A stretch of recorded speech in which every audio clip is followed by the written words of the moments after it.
السلام علیکم ورحمۃ اللہ وبرکاتہ۔ مسجد کی دہلیز پر ایک بوڑھی عورت بیٹھی بھیک مانگ رہی تھی۔ کسی نے اس سے پوچھا کہ اے بی بی، تم بھیک کیوں مانگ رہی ہو؟ کیا تمہارا کوئی کمانے والا نہیں ہے؟ تو اس بوڑھی خاتون نے کہا، میرے شوہر کا انتقال ہو چکا ہے اور بیٹا کمانے کی غرض سے ملک سے باہر گیا ہوا ہے، لہٰذا میرے بیٹے نے جانے سے پہلے کچھ رقم مجھے دی تھی اور وہ گھر کے کاموں کے اندر خرچ ہو چکی ہے۔ اب میرے پاس پیمنٹ نہیں ہے، پیسے نہیں ہیں، جس کی وجہ سے میں بھیک مانگنے پر مجبور ہوں۔ اس آدمی نے سوال کیا، کیا تمہارا بیٹا ماہانہ کے طور پر ہر مہینے کیا تمہیں پیسے نہیں بھیجتا؟ اس نے کہا کہ میرا بیٹا ہر مہینے مجھے رنگ برنگے کچھ کاغذ بھیجتا ہے اور ان کاغذوں کو میں نے گھر کی دیواروں پر سجایا ہوا ہے۔ یہ بندہ سن کر بڑا حیران ہوا اور فوراً اس بوڑھی عورت کے ساتھ اس کے گھر جاتا ہے اور وہ جا کر دیکھتا ہے کہ دیوار پر بینک کے ڈرافٹ لگے ہوئے ہیں اور وہ بھی 50,000 روپے کے۔ اس بندے نے کہا کہ اے اماں جی، جس کو تم رنگ برنگے کاغذ کہہ رہی ہو، در حقیقت یہ بینک کے ڈرافٹ ہیں 50,000 روپے کے۔ اس بوڑھی عورت نے جب اس بات کو سنا تو بڑی حیران ہوئی، پریشان ہوئی کہ یار یہ کیا معاملہ ہے، میرے پاس اتنی دولت موجود ہے لیکن اس کے باوجود میں بھیک مانگ رہی ہوں۔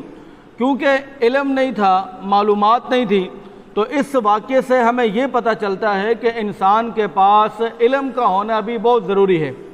انسان تو موجود ہے لیکن اگر اس کے پاس علم نہیں ہے تو وہ بہت ساری جگہ پر مار کھا جاتا ہے۔ علم اس کو بتاتا ہے کہ بھائی سیدھا راستہ کون سا ہے۔ بالکل اسی طریقے سے قابل احترام دوستو، بزرگوں، بھائیوں، جس طرح اس بوڑھی عورت کا رویہ اس رنگ برنگے کاغذوں کے ساتھ تھا، بینک کے ڈرافٹ کے ساتھ تھا، جس کو اس بات کا احساس نہیں ہوا کہ یار یہ کاغذ نہیں ہیں بلکہ یہ پیسے ہیں، ایسا ہی رویہ آج امت مسلمہ کا قرآن مجید کے ساتھ ہے۔ ہمارے گھروں کے اندر قرآن مجید مہنگے سے مہنگے پرنٹ والے، مہنگے جلد والے، مہنگے سے مہنگے قرآن مجید ہمارے پاس موجود ہیں، مہنگے دلدانوں کے اندر، مہنگے غلاف کے اندر، اور ہم نے قرآن مجید کو چوم کر چاٹ کر گھر کی سب سے اونچلی الماری کے اوپر رکھا ہوا ہے تاکہ بچوں کا ہاتھ قرآن مجید پر نہ جائے۔ ہمارا یہ رویہ ہے قرآن مجید کے ساتھ۔ جس طرح اس بوڑھی عورت کا ان ڈرافٹ کے ساتھ معاملہ تھا، اس کو سمجھ نہیں آیا، اس کو پتہ نہیں چلا، بالکل اسی طریقے سے آج امت مسلمہ کی جو زندگی ہے، جو اس طرح کی شکار ہو رہی ہے، جو غفلت میں گزر رہی ہے، جو گمراہیوں کے اندر گزر رہی ہے، اس کی ایک وجہ اس قرآن مجید کو چومنا اور چاٹنا ہے محض۔ جبکہ قرآن مجید کے آنے کا مقصد کیا تھا؟ ہدی للناس، ہدی للمتقین، لوگ اس سے ہدایت حاصل کریں، اپنے آپ کو گمراہیوں سے نکال کر ہدایت کی طرف لے کر آئیں، اندھیروں سے نکال کر روشنی کی طرف لے کر آئیں۔ لیکن ہم نے اس کے ساتھ کیا رویہ اختیار کیا؟ اسے چومو اور اسے چاٹو اور الماری کے اوپر رکھو تاکہ کسی کا ہاتھ وہاں پر نہ پہنچے، اور سال میں ایک دفعہ اسے اتار کر اچھی طریقے سے صاف کر کے دوبارہ وہاں پر رکھ دیں۔ اسے کھول کے دیکھنا نہیں ہے کہ ہمارے رب نے ہم سے کہا کیا ہے۔ یا پھر ہمارا اس قرآن مجید کے ساتھ رویہ یہ ہے کہ گھر میں کوئی مر گیا، کوئی چاچا، کوئی ماما، کوئی پھپھی، کوئی خالہ، کوئی بھتیجا، کوئی بھانجا، امی، ابو، بہن، بھائی، یا کوئی دوست احباب مر گیا، تو ہم نے کیا کیا جی؟ قرآن مجید کو اٹھایا، الف لام میم سے پڑھنا شروع کیا، جس طرح طوطے کو رٹایا جاتا ہے اس طرح پڑھ کر کہا، یا اللہ ان دا ثواب جو ہے تو فلاں فلاں کو ٹرانسفر کر دے۔ قرآن مجید کا آنے کا مقصد یہی رہا ہے، جبکہ یہ قابل توجہ بات ہے کہ مسلم اور نان مسلم سائنٹسٹوں نے اس قرآن مجید کو پڑھ کر نئے نئے انکشافات کیے۔